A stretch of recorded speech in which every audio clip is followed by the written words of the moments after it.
First, welcome to Entry Island. This is our museum. Everything you see here belongs to people on Entry. It's the museum today, but it used to be the school. And in 2015, the school closed because of the kids. There was not enough kids to go to school. The last year, they ended up with 3 kids, and the building was sold. They put the museum in the school, and we needed a place to go for a hall to go for different functions. So they included the hall into it, and also they have a hostel for young people. So welcome in.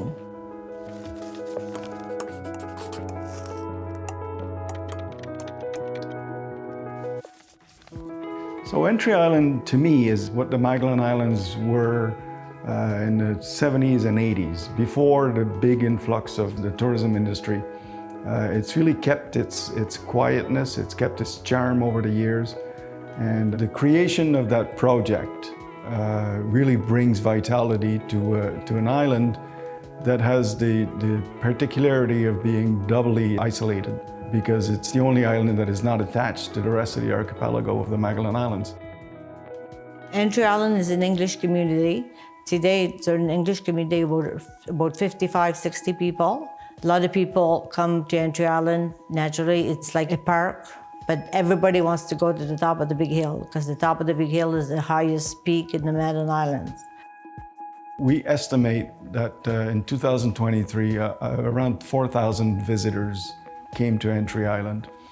And we project that in the future, we can count on likely 6,000 or 7,000 visitors per summer. And a good number of them will visit our museum and will stay in our dormitories. Electricity didn't come to Entry Island until 1960. They used to go to the pond, wash their clothes on their trash boards, and lay them out on the rocks to dry.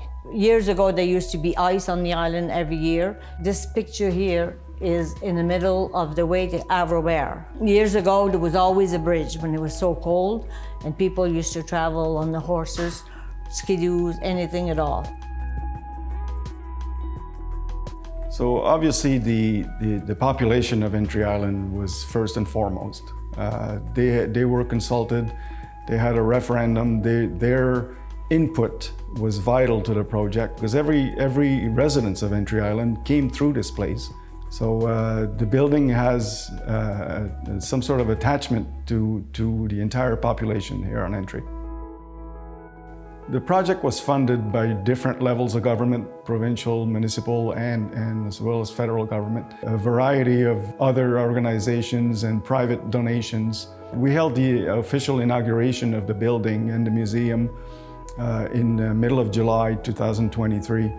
And the feedback that we received from visitors was extremely positive.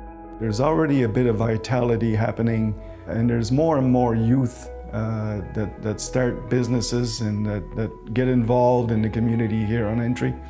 So I think the future looks a bit brighter than it did maybe 5 or 10 years ago.